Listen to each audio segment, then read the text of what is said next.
राधे कृष्णा दोस्तों, स्वागत है आपका हमारे YouTube चैनल एजुकेशनल अड्डा में। दोस्तों, आज हम आप लोगों के लिए BSSC इंटर लेवल का प्रैक्टिस सेट लेकर आए हैं, जिसमें आज हम लोग प्रैक्टिस सेट नंबर 11 को देखेंगे। इससे पहले हम लोग प्रैक्टिस सेट नंबर 10 तक कवर कर चुके हैं। अगर आप हमारे पहले के वीडियोज़ को नहीं देखा है तो उसे देख लीजिएगा, और हमारे चैनल पर नए हैं तो सब्सक्राइब कर बेल आइकन को प्रेस कीजिए ताकि हमारे आने वाली सारी महत्वपूर्ण वीडियोज़ आप तक सबसे पहले पहुँचती रहे। चलिए, आपका टाइम वेस्ट किए बिना स्टार्ट करते हैं आज के सेशन को। आज का पहला प्रश्न है,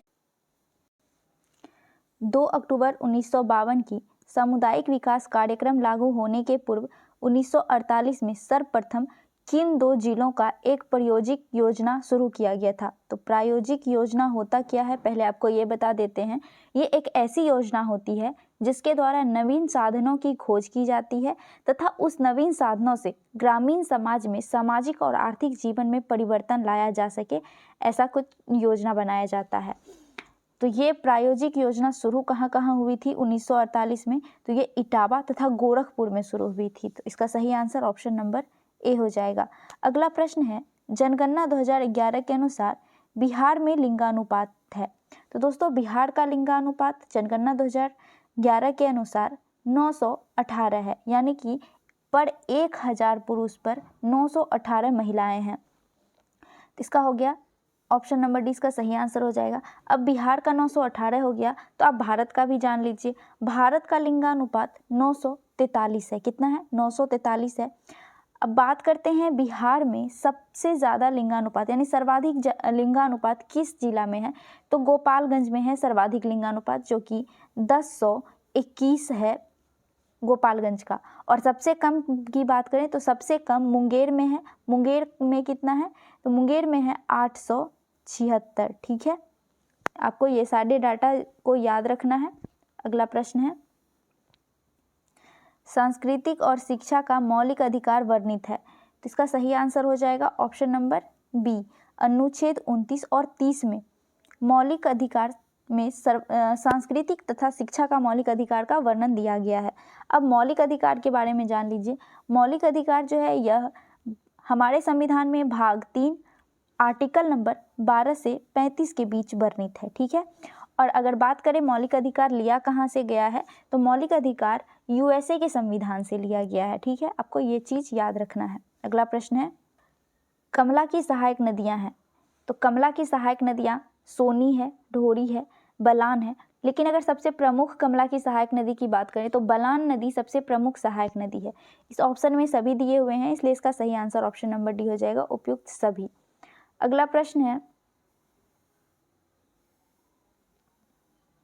निम्नलिखित में से कौन एक सूखाग्रस्त क्षेत्र है?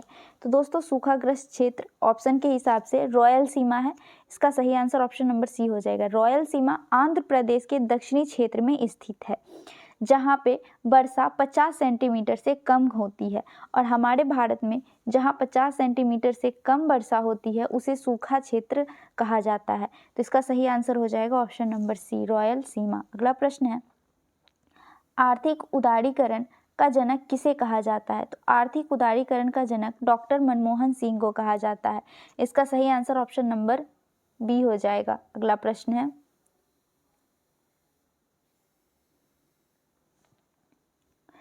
भारत एवं पाकिस्तान का विभाजन किस योजना के तहत हुआ था? तो दोस्तों, भारत और पाकिस्तान का विभाजन सबसे पहले तो आप ये जान लीजिए कि धार्मिक कारणों की वजह से हुआ था। हिंदू मुस्लिम में टकराव की वजह से भारत और पाकिस्तान का निर्माण हुआ था। तो ये माउंटबेटन योजना पर के तहत विभाजन हुआ था भारत और पाकिस्तान का। तो इसका सही आंसर ऑप्शन नंबर ए हो जाएगा। अगला प्रश्न है, अफीम पौधे के किस भाग से बनाई जाती है? तो अफीम पौधे के फूल से बनाई जाती है। किससे बनाई जाती है? पौधे के फूल से बनाई जाती है। अगला प्रश्न है, भूकंप होने से क्या होता है? तो भूकंप होने से दरारें उत्पन्न होती हैं।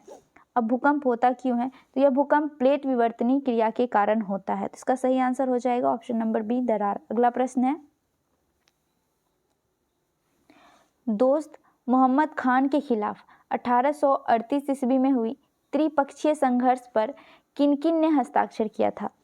तो दोस्तों, त्रिपक्षीय संघर्ष जो 1838 ईस्वी में हुई थी, उसमें लॉर्ड ऑकलैंड, महाराजा रंजीत सिंह और शाह शुजा, इन तीनों ने त्रिपक्षीय संधि पर हस्ताक्षर किए और मोहम्मद खान के खिलाफ लड़े थे। तो इसका सही आंसर ऑप्शन नंबर डी हो जाएगा। अब ये मोहम्मद खान जो है ये थे कौन, तो ये अफगानिस्तान का शासक था और बराक जय वंश का संस्थापक भी था। अगला प्रश्न है, मठ, चैत्य और स्तूप किस धर्म से संबंधित है? तो दोस्तों मठ, चैत्य और स्तूप बौद्ध धर्म से संबंधित है। बौद्ध धर्म के सन्यासी के निवास स्थान को मठ कहते हैं, बौद्ध धर्म के पूजा स्थल को चैत्य कहते हैं और समाधि स्थल को स्तूप कहते हैं। तो इसका सही आंसर ऑप्शन नंबर ए हो जाएगा, बौद्ध धर्म से संबंधित है। अगला प्रश्न है, गौतम बुद्ध द्वारा भिक्षुणी संघ की स्थापना कहाँ की गई थी? तो गौतम बुद्ध के द्वारा भिक्षुणी संघ की स्थापना वैशाली में की गई थी, जब वैशाली की नगर वधु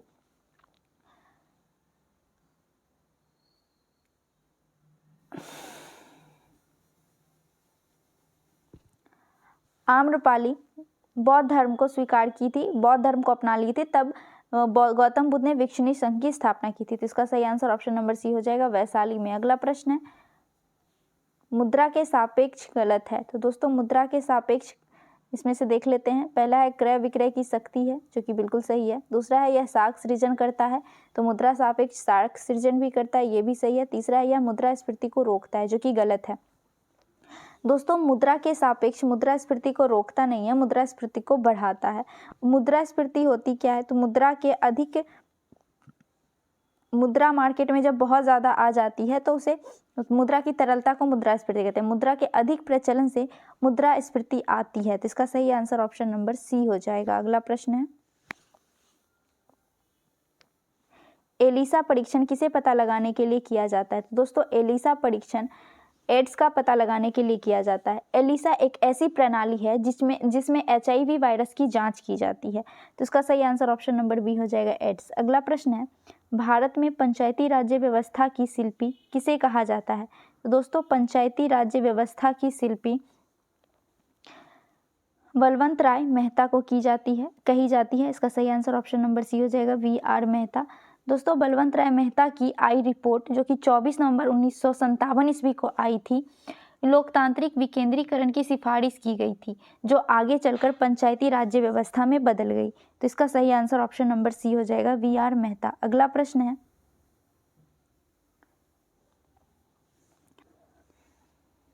घाटे की वित्त व्यवस्था का साधन है। दोस्तों घाटे की वित्तीय व्यवस्था का साधन राजकोषीय नीति का होता है। इसका सही आंसर ऑप्शन नंबर सी हो जाएगा। राजकोषीय नीति का अर्थ होता है सरकार का आय से अधिक व्यय होने की स्थिति में किया गया उपाय। अगला प्रश्न है, निम्नलिखित में से कौन सा मुगल शासक 15 वर्षों तक निर्वासन में रहा, यानी कि भारत से बाहर रहा था मुगल शासक 15 वर्षों तक? तो ये हुमायूं रहा था 15 वर्षों तक भारत से बाहर। इसका सही आंसर ऑप्शन नंबर सी हो जाएगा।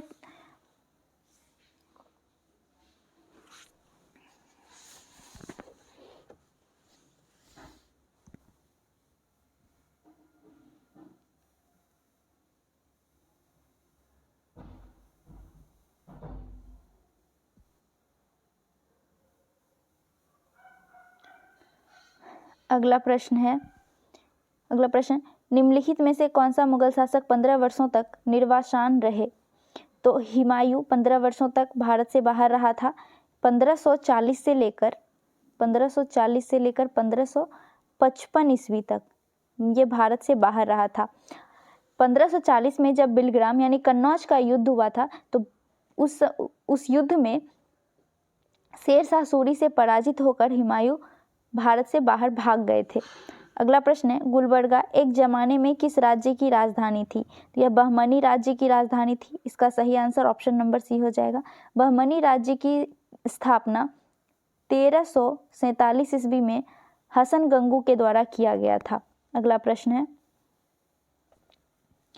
अलबरूनी ने किसके राज्यकाल का वर्णन किया है? तो दोस्तों अलबरूनी ने मोहम्मद गजनवी के राज्यकाल का वर्णन किया है। इसका सही आंसर ऑप्शन नंबर ए हो जाएगा। अलबरूनी मोहम्मद गजनी के साथ ही भारत आया था। इसकी पुस्तक का नाम है किताब अल हिंद। अगला प्रश्न है, गुरु तेज बहादुर को मृत्यु दंड किसने दिया था? तो दोस्तों गुरु तेज बहादुर को मृत्यु दंड औरंगजेब ने दिया था। इसका सही आंसर ऑप्शन नंबर सी हो जाएगा। अब इन्होंने मृत्यु दंड क्यों दिया था? तो औरंगजेब का विद्रोही पुत्र अकबर की मदद करने की वजह से औरंगजेब ने गुरु तेग बहादुर को मृत्युदंड दे दिया था। अगला प्रश्न है, टीपू सुल्तान की 1799 में किस युद्ध के दौरान मृत्यु हुई थी? तो इसका सही आंसर ऑप्शन नंबर सी हो जाएगा, चतुर्थ आंग्ल मैसूर युद्ध, जिसे श्रीरंगपट्टनम की युद्ध भी कहते हैं। इसी की लड़ाई में 1799 ईस्वी में टीपू सुल्तान की मृत्यु हुई थी। अगला प्रश्न है, मौर्य काल में भारत का किन देशों से अधिक व्यापारिक संबंध था? तो इसका सही आंसर ऑप्शन नंबर सी हो जाएगा, चीन, मध्य एशिया, बर्मा, दक्षिण एशिया और कुछ पश्चिमी देश के क्षेत्र थे जहां से मौर्य काल के समय व्यापार किया जाता था। अगला प्रश्न है, वर्ष 1928 में हिंदुस्तान सोशलिस्ट रिपब्लिक एसोसिएशन की स्थापना कहाँ हुई थी? इसका सही आंसर हो जाएगा ऑप्शन नंबर बी, दिल्ली में। हिंदुस्तान सोशलिस्ट रिपब्लिक एसोसिएशन पहले हिंदुस्तान रिपब्लिक एसोसिएशन था, लेकिन फिरोज शाह कोटला स्टेडियम में आयोजित बैठक, जिसकी अध्यक्षता चंद्रशेखर आजाद ने की थी, इसी बैठक के दौरान भगत सिंह ने हिंदुस्तान रिपब्लिक एसोसिएशन का नाम बदलकर हिंदुस्तान सोशलिस्ट रिपब्लिक एसोसिएशन रख दिया था। अगला प्रश्न है, निम्नलिखित में से किस महासागर का सबसे गहरा बिंदु जावा गर्त है? तो दोस्तों जावा गर्त हिंद महासागर में स्थित है। इसका सही आंसर ऑप्शन नंबर सी हो जाएगा, हिंद महासागर के पूर्वोत्तर में स्थित है जावा गर्त। अगला प्रश्न है, महात्मा गांधी ने सर्वोदय की मान्यता किस पुस्तक से ग्रहण की थी? तो दोस्तों महात्मा गांधी के द्वारा सर्वोदय की मान्यता अनटू द लास्ट नामक पुस्तक से ग्रहण किया गया था। इस पुस्तक के लेखक जॉन रॉस्किंस हैं। कौन है? जॉन रॉस्किंस। अगला प्रश्न है, बिहार का पहला दैनिक हिंदी समाचार पत्र कौन था? तो बिहार का पहला दैनिक हिंदी समाचार पत्र सर्वहितैषी था। कौन था? सर्वहितैषी। इसका सही आंसर ऑप्शन नंबर बी हो जाएगा। आप हमें कमेंट में बताइए कि बिहार का पहला इंग्लिश समाचार पत्र कौन था। अभी हमने 1-2 सेट पहले में ही ये क्वेश्चन को कवर किया है, इंग्लिश समाचार पत्र का नाम बताया था। तो आप हमें बताइए कमेंट करके कि इंग्लिश समाचार पत्र कौन सा है। अगला प्रश्न है,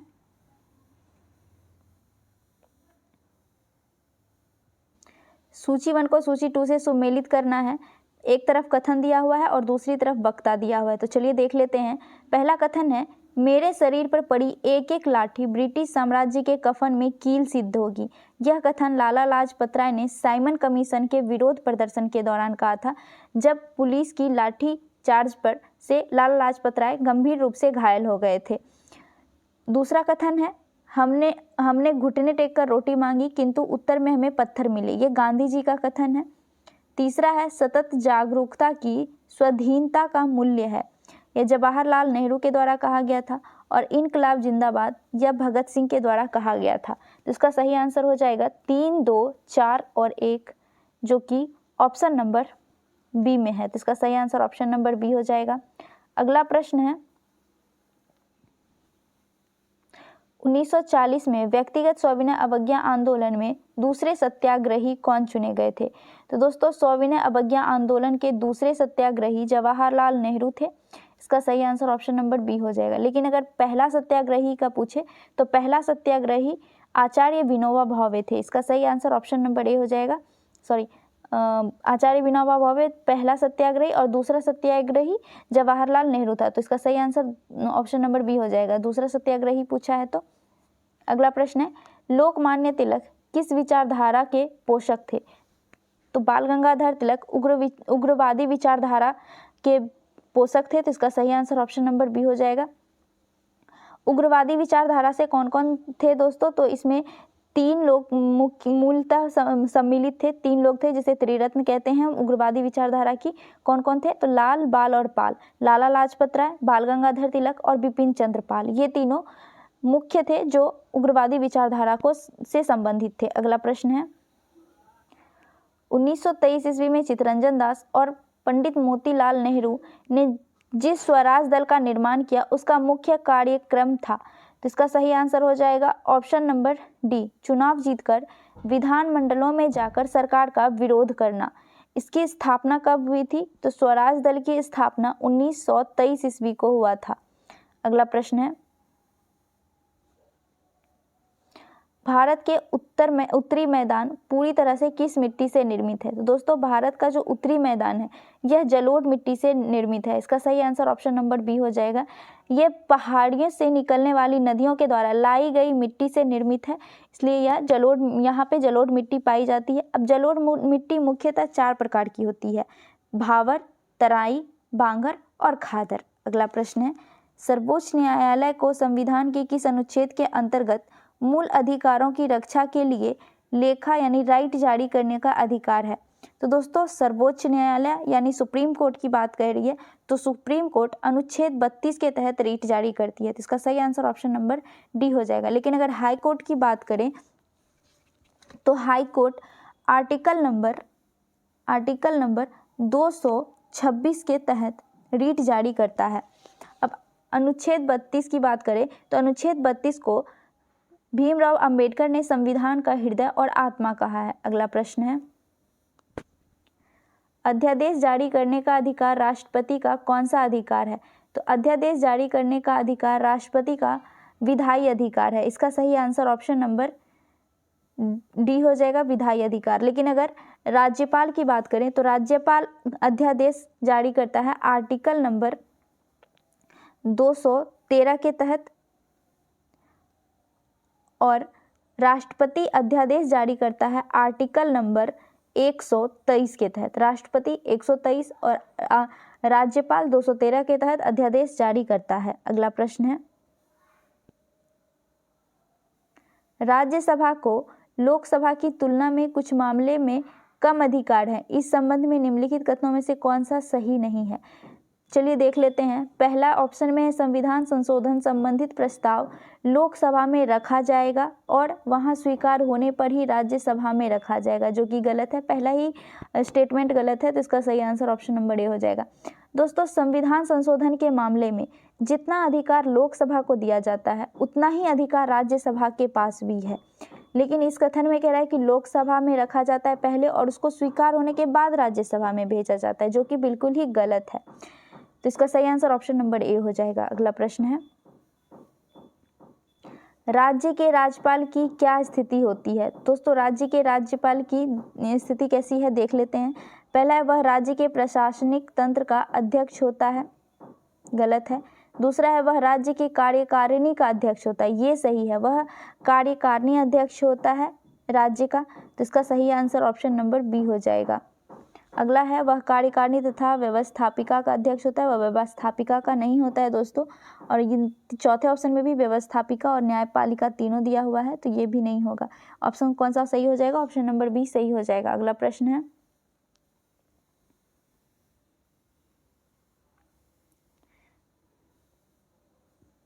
भारत के शासन को संसदीय कहा जाता है क्योंकि? तो भारत के शासन को संसदीय उसके कार्यकारिणी व्यवस्थापिका के प्रति उत्तरदायी होने के कारण कहा जाता है। तो इसका सही आंसर ऑप्शन नंबर डी हो जाएगा। अगला प्रश्न है, निम्नलिखित में से कौन से प्रकार के प्राधिकार भारत के राष्ट्रपति के पास है?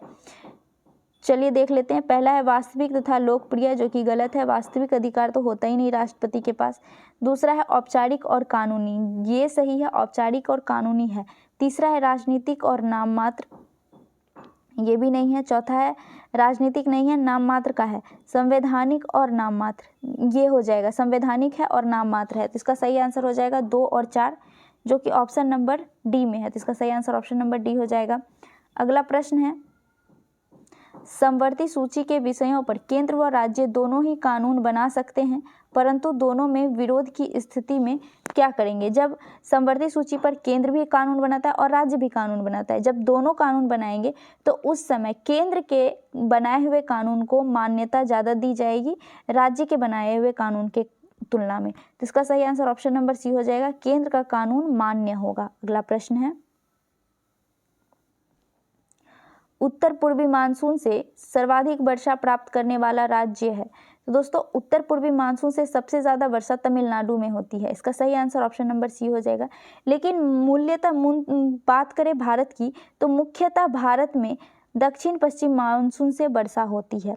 अगला प्रश्न है, भूटान का आधिकारिक भाषा क्या है? तो भूटान का आधिकारिक भाषा जोंगखा है। इसका सही आंसर ऑप्शन नंबर ए हो जाएगा। अगला प्रश्न है, निम्नलिखित में से किसको पर्ल ऑफ साइबेरिया कहा जाता है? तो पर्ल ऑफ साइबेरिया बैकाल झील को कहा जाता है, जो कि विश्व का सबसे गहरा झील है। इसका सही आंसर ऑप्शन नंबर सी हो जाएगा, बैकाल झील। आप हमें कमेंट में बताइए कि सबसे ऊंचाई पर स्थित कौन सा झील है।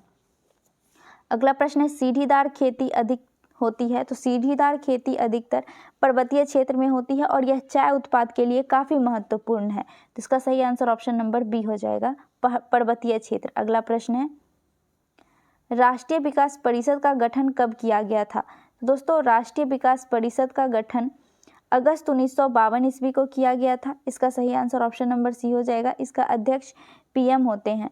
वैसे राष्ट्रीय विकास परिषद की चर्चा विस्तृत रूप से हमने पिछले प्रैक्टिस सेट में देखा था। अगला प्रश्न है, भारत में प्रगतिशील कर प्रणाली का सर्वोत्तम उदाहरण है? तो भारत में प्रगतिशील कर प्रणाली का सर्वोत्तम उदाहरण आयकर है, जो कि केंद्र सरकार के द्वारा लगाया जाता है। तो इसका सही आंसर ऑप्शन नंबर डी हो जाएगा, आयकर। अगला प्रश्न है, परिवर्तनशील आरक्षित अनुपात और खुला बाजार कार्यवाही किसके साधन है? तो इसका सही आंसर हो जाएगा ऑप्शन नंबर ए, मौद्रिक नीति का। किसका है? मौद्रिक नीति का है। अगला प्रश्न है, अगस्त 2023 में इसरो ने किस सैटेलाइट बस प्रौद्योगिकी को निजी उद्योग को हस्तांतरित किया है?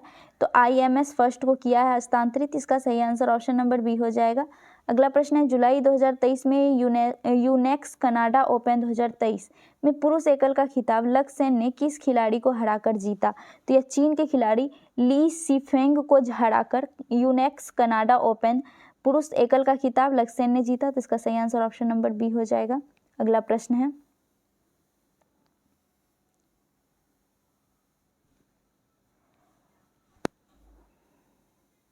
संयुक्त राज्य अमेरिका की पहली भारतीय मूल की उपराष्ट्रपति कमला हैरिस की जीवनी के बारे में कमला हैरिस फेनोमेनन वुमन नामक पुस्तक किसने लिखा है? इसका सही आंसर ऑप्शन नंबर ए हो जाएगा, चिंदानंद राजघट्टा के द्वारा लिखा गया कमला हैरिस फेनोमेनन वुमन। अगला प्रश्न है, जून 2023 में भारत सरकार द्वारा मणिपुर हिंसा की जांच के लिए किसकी अध्यक्षता में एक जांच कमेटी का गठन किया गया था?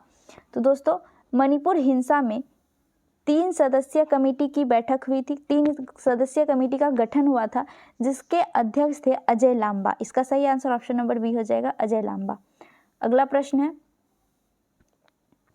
चीन की हांगझोऊ में एशिया खेल 2023 के उद्घाटन समारोह के दौरान किसे भारतीय दल का नेतृत्वकर्ता के रूप में ध्वजवाहक के लिए चुना गया?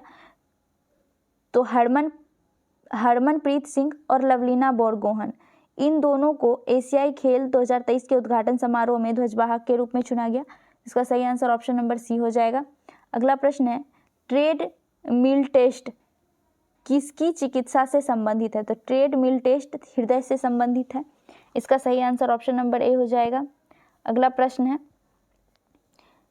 कृषि और खाद्य उत्पादन के क्षेत्र में असाधारण योगदान के लिए 2023 का प्रतिष्ठित बोरलॉग फील्ड अवार्ड से किसे सम्मानित किया गया है?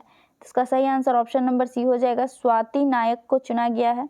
अगला प्रश्न है, यदि किसी पिंड का संवेग n गुना कर दिया जाए तो उसकी गतिज ऊर्जा हो जाती है। जब हम किसी भी पिंड के वेग को n गुना करते हैं तो उसकी गतिज ऊर्जा n स्क्वायर गुना हो जाती है। इसका सही आंसर ऑप्शन नंबर डी हो जाएगा। अगला प्रश्न है, एक कॉम्पैक्ट डिश यानी CD किस प्रकार की डाटा भंडारण पद्धति होती है?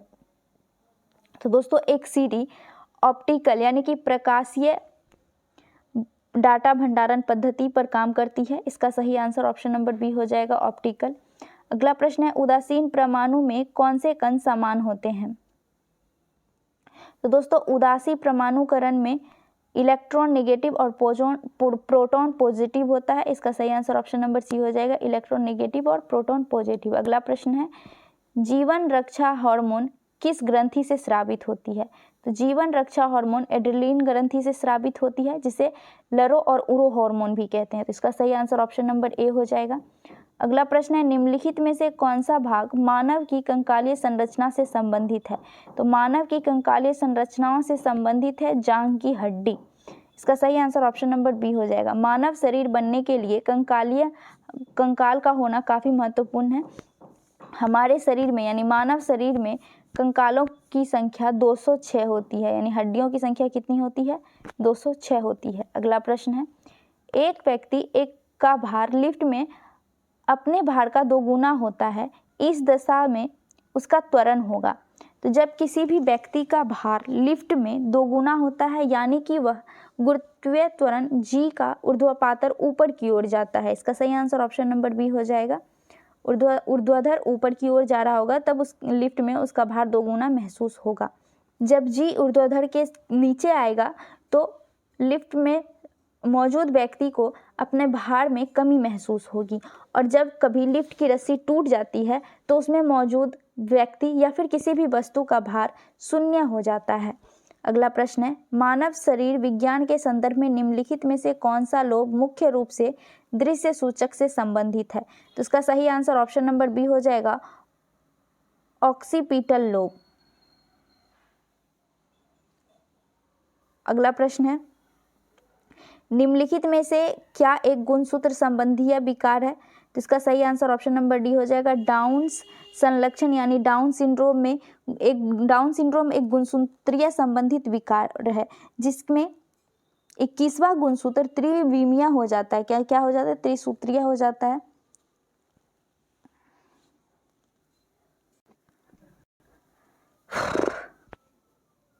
अगला प्रश्न है, निम्नलिखित में से क्या एक गुणसूत्रीय संबंधित विकार है? तो इसका सही आंसर ऑप्शन नंबर डी हो जाएगा, डाउन सिंड्रोम, जिसमें 21वां नंबर का गुणसूत्र त्रिसूत्रीय हो जाता है। अगला प्रश्न है, परावैंगनिक विकिरण के दुष्प्रभाव हैं। दोस्तों, परावैंगनिक किरण का सबसे जो बड़ा प्रभाव होता है वह हमें चर्म रोग उत्पन्न करता है। जब परावैंगनिक किरण हमारे शरीर पे पड़ता है तो चर्म रोग पैदा करता है, मोतियाबिंद होने का डर रहता है, मनुष्य में रोग प्रतिरोधकता क्षमता नष्ट हो जाती है, शैवाल उत्पादन में बहुत ही कमी आ जाती है। तो चलिए इसका देख लेते हैं क्या क्या है। मनुष्य के रोग प्रतिरोधक क्षमता नष्ट हो जाती है, जो कि बिल्कुल सही है। मोतियाबिंद होने का डर रहता है, मोतियाबिंद होता है। चमड़ी का कैंसर होना, ये भी सही है। और शैवाल उत्पादन में 6 से 12% कम होना, ये भी सही। इसका सही आंसर ऑप्शन नंबर डी हो जाएगा। सही पूछ रहा है कौन सा है, तो ऑप्शन नंबर डी उपयुक्त सभी सही हो जाएगा। अगला प्रश्न है, एक स्थलीय पारिस्थितिकी प्रणाली में हरे पौधे अपनी पत्तियों पर पड़ने वाले सूर्य के प्रकाश की लगभग कितना प्रतिशत ऊर्जा ग्रहण करता है और इसे खाद्य ऊर्जा में परिवर्तित करता है? तो लगभग 1% ऊर्जा को ग्रहण करके खाद्य ऊर्जा में परिवर्तित करता है। तो इसका सही आंसर ऑप्शन नंबर बी हो जाएगा। अगला प्रश्न है, एक समान वित्तीय गति में होता है। तो दोस्तों, एक समान वित्तीय गति में चाल जो है वो अचर होता है और वेग चर होता है। तो इसका सही आंसर ऑप्शन नंबर डी हो जाएगा। अगला प्रश्न है, किसी द्रव को वाष्प में परिवर्तित कर दूसरे स्थान पर भेजने व फिर उसे ठंडा कर द्रव्य में परिवर्तित कर लेने की प्रक्रिया कहलाती है। तो ऐसे प्रक्रिया को आसवन विधि कहते हैं। क्या कहते हैं? आसवन कहते हैं। तो इसका सही आंसर ऑप्शन नंबर बी हो जाएगा। अगला प्रश्न है, नमक मिश्रित कपूर को शुद्ध किया जा सकता है। तो दोस्तों, नमक मिश्रित कपूर को ऊर्ध्वपातन विधि द्वारा शुद्ध किया जा सकता है। अब ये ऊर्ध्वपातन होता क्या है? तो ठोस को बिना द्रव्य में बदले सीधा गैस में परिवर्तित करना ही ऊर्ध्वपातन कहलाता है। और ऊर्ध्वपातन विधि का उदाहरण है कपूर, नेपथलीन, ये सभी ऊर्ध्वपातित होते हैं। अगला है, केंचुआ का मुख्य विसर्जित पदार्थ जो नेफ्रीडिया द्वारा छोड़ा जाता है वह क्या है? तो वह है यूरिया। इसका सही आंसर हो जाएगा ऑप्शन नंबर सी, यूरिया। अगला प्रश्न है, कोरल बनने का मुख्य संबंध है। दोस्तों, कोरल बनने का मुख्य संबंध एंथ्रोजोआ से संबंधित है। इसका सही आंसर ऑप्शन नंबर सी हो जाएगा। अगला प्रश्न है, रसायन विज्ञान में प्रथम नोबेल पुरस्कार विजेता कौन है? तो रसायन विज्ञान का प्रथम नोबेल पुरस्कार विजेता जेकोबस हेनरिकस बेटहॉफ है। इसका सही आंसर ऑप्शन नंबर डी हो जाएगा। अगला प्रश्न है, सुमेलित करना है सूची 1 को सूची 2 से। गोबर गैस, इसका फॉर्मूला ये मीथेन होता है, CH4। कोल गैस जो है ये H2 + CH4 + CO होता है, यानी हाइड्रोजन, मीथेन और कार्बन मोनोऑक्साइड का मिश्रण होता है कोल गैस। प्रोड्यूसर गैस जो है यह कार्बन मोनोऑक्साइड प्लस नाइट्रोस होता है, और वाटर गैस होता है CO प्लस H2। तो इसका सही आंसर हो जाएगा 3, 4, 2 और 1, जो कि ऑप्शन नंबर ए में है, इसका सही आंसर होगा। अगला प्रश्न है, मृत्युपरांत शरीर का जांच अथवा पोस्टमार्टम को क्या कहते हैं? तो जब मृत्युपरांत शरीर की जांच की जाती है तो उसे ऑटोप्सी कहते हैं। ऑटोप्सी के माध्यम से मृत्यु का वास्तविक पता लगाया जाता है। तो इसका सही आंसर ऑप्शन नंबर बी हो जाएगा, ऑटोप्सी। अगला प्रश्न है, मानव शरीर में भोजन के पाचन के संदर्भ में लाइपेज का स्राव कहाँ से होता है? तो मानव शरीर में भोजन के पाचन के संदर्भ में लाइपेज का स्राव कहाँ से होता है? तो यह होता है अमाशय से। इसका सही आंसर ऑप्शन नंबर ए हो जाएगा, अमाशय। अगला प्रश्न है,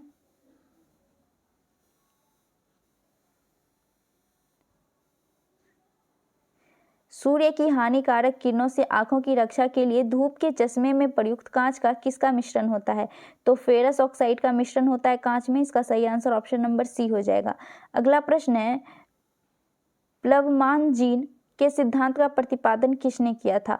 तो प्लवमान जीन के सिद्धांत का प्रतिपादन बारबरा मैकलिंटोक ने किया था। तो इसका सही आंसर ऑप्शन नंबर सी हो जाएगा। अगला प्रश्न है, मक्खन वह कोलाइड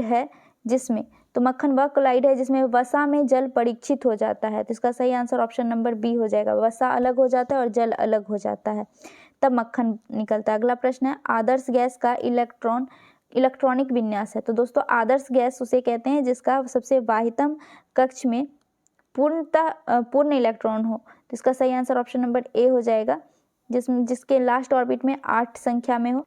दोस्तों, आगे के सारे वीडियोस मैथ और रीजनिंग के हैं, जिसे हम मैथ और रीजनिंग के सेक्शन में कवर करेंगे। अगर आप हमारे चैनल पे नए हैं तो हमसे जुड़े रहने के लिए सब्सक्राइब कर लीजिएगा, अपने दोस्तों से शेयर कीजिएगा। मिलते हैं नेक्स्ट सेशन में नेक्स्ट टॉपिक के साथ। तब तक के लिए जय हिंद।